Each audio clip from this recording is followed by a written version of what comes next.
Welcome to my weekend series here of special segments about the golden age of Hollywood. I am joined once more by former Walton director, Ralph Senensky. If you're enjoying this new weekend series, please do hit like and subscribe.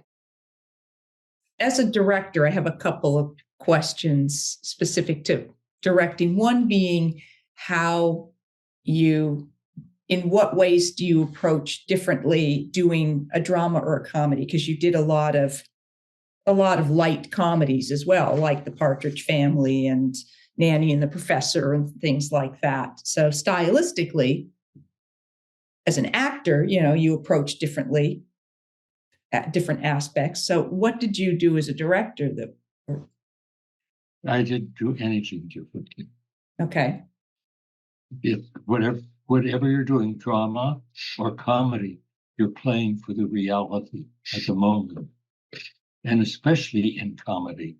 I mean, if you're playing a scene in comedy, don't try to make the lines funny.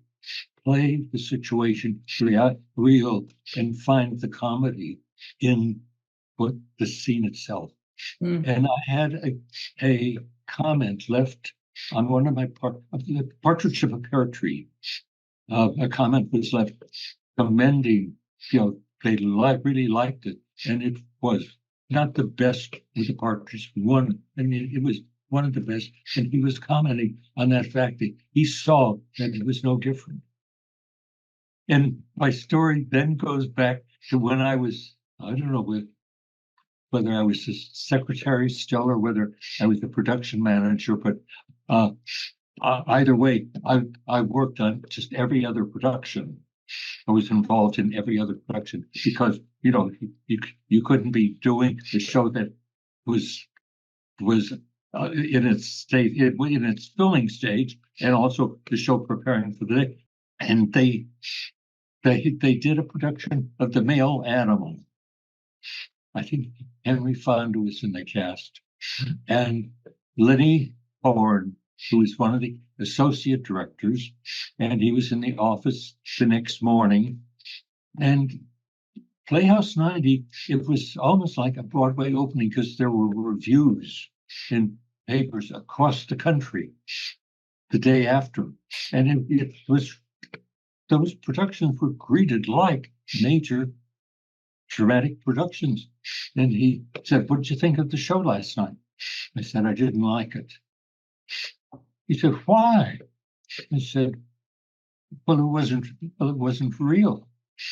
And he said, "But it's a comedy." Yeah. I'm with you in that my favorite humor, my sense of humor is in the reality. Yes. Those are the films I enjoy.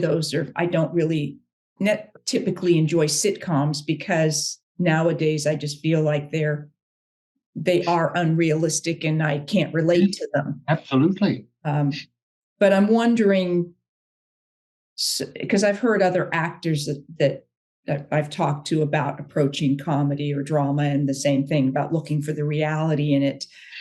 Does it ever require, within comedy where you've got your setup and your payoff and stuff like that, does it ever require a visual specific choice in terms of a shot to make sure that the payoff is set up visually? When possible, yes. When possible, yes. But the other thing, of course, is in casting, there are actors who have a sense of comedy and some actors who don't. Barbara Stanwyck has a great sense of comedy. Joan Crawford doesn't. Carole Lombard did. Definitely. And the surprise was when Greta Garbo did have it, when nobody expected it. Remember the first time seeing Meryl Streep do a project that had comedy in it, and how good she was, because I was so used to how wonderful she is in these heavy dramatic roles, that was a pleasant surprise at how well she played. Yes. Yes. comedy, but always, as you say, approached from the absolute reality of the situation. Yeah, Stanwyck had, Streisand has great sense of comedy. Sometimes better than her other sense. She does it, but I mean, her sense of comedy is just right on. Definitely. The people who do them both well, of course, we had that in John Ritter, who. Yes, Richard Thomas. Yes. Richard Thomas, John Ritter, as compared to, I won't say it. I don't like to say anything negative about anybody, but I'm going to mention the actor who replaced John, who couldn't quite fill John's shoes. It was a tough ask. Yes. Particularly in the face of an audience who had all those episodes and years to bond with John Boy as Richard Thomas. Well, and also John Ritter, beside his sense of comedy in the Firestorm. That may have been the only show I did with John Ritter. I'm not sure, but it was the only time. It was, if it wasn't the only one, it was the best role where he had the scenes with Richard about publishing Mein Kampf. And he had that long sermon.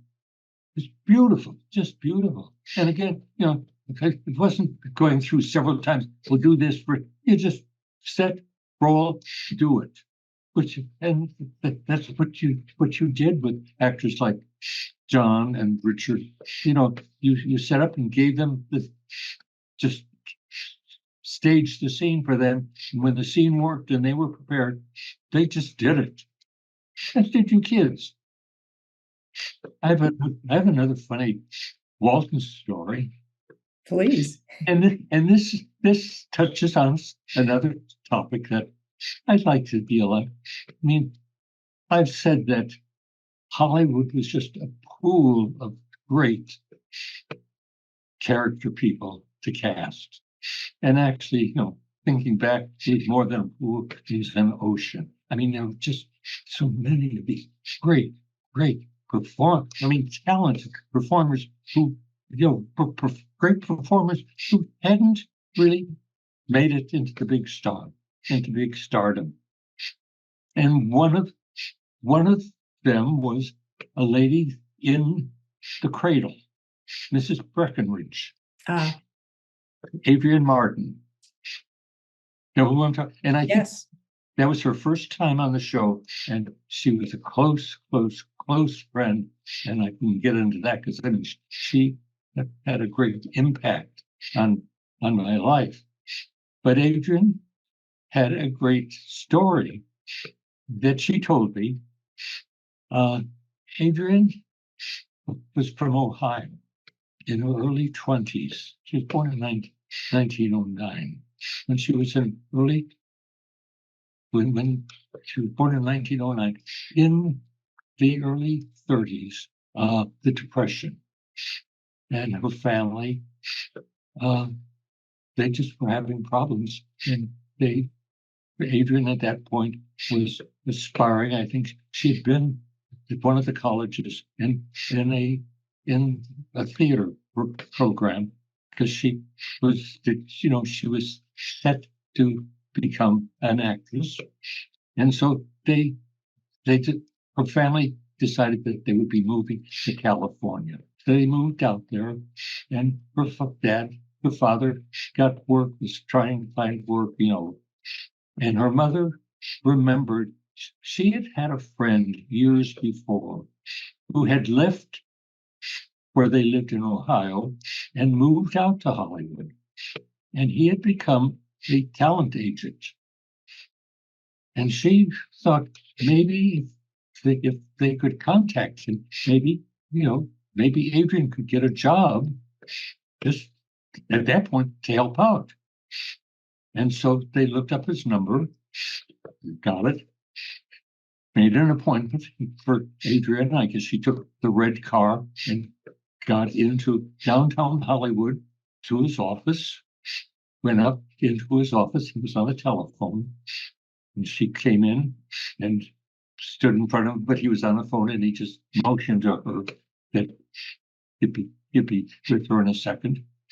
He finished his phone call, turned and looked to her, and he just stunned, stared at her, stunned, amazing, jumped up, grabbed his hat and said, "Come with me." Now, Adrian had heard about Hollywood stories, and this business of coming in and all of a sudden this man wants to take her someplace. He said, and then she pulled back and she didn't want to go. And he said, "No, it's art. We're going to the studio." So they got in his car, they drove through town, went into this big, big studio, drove in, went into the casting department. She said, "Wait here." And he went into the office of, and it was the casting department, one at the office of one of the agents, casting people. Came back out with them, and when they came back out, they had her stand up, and the casting director said, "Amazing. Turn to the right, turn to the left, come with us."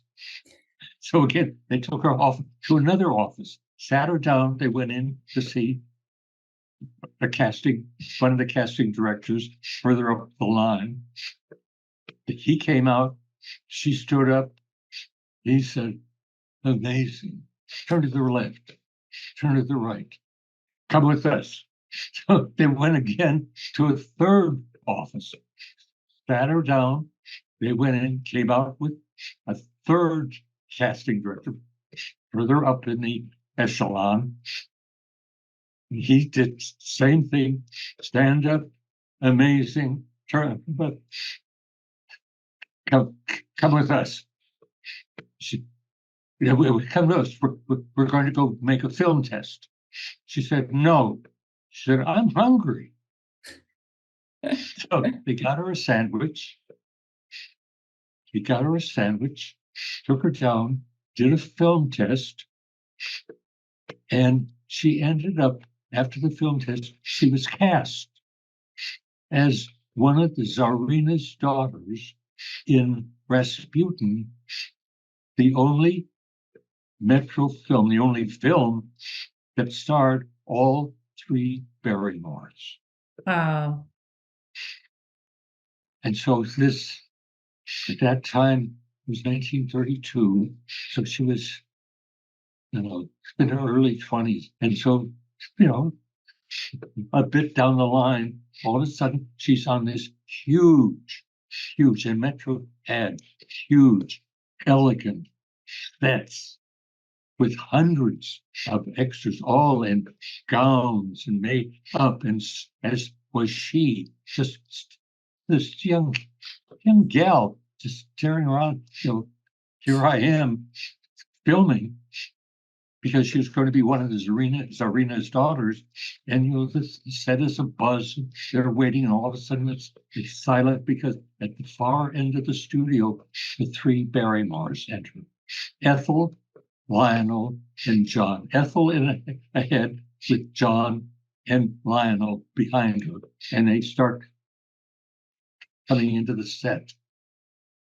And Adrian looked at them, watched it, and was enthralled. And she's never seen anything like this. And they just kept walking and walking until Adrian realized they were heading for her.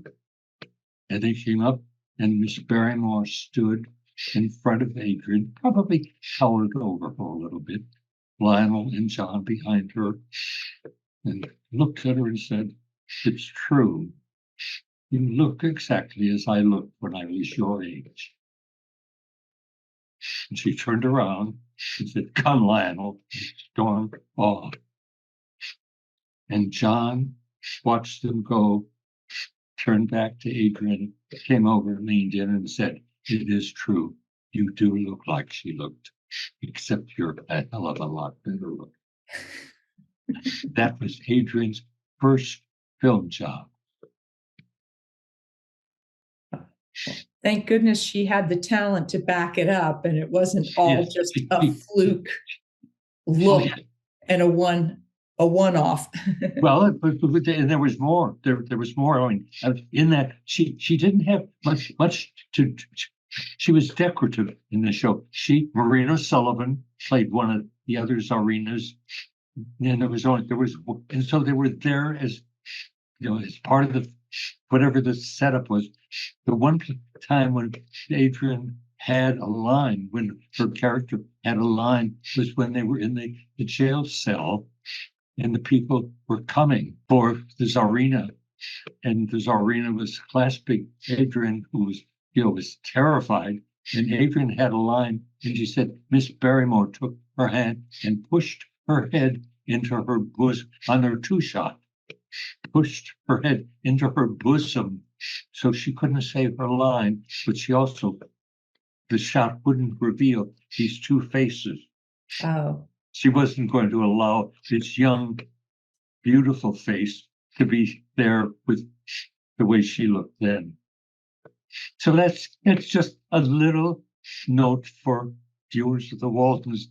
When you see these character people arrive, they have stories to tell. Thank you for joining me for this segment. I will see you next time. Thanks for watching.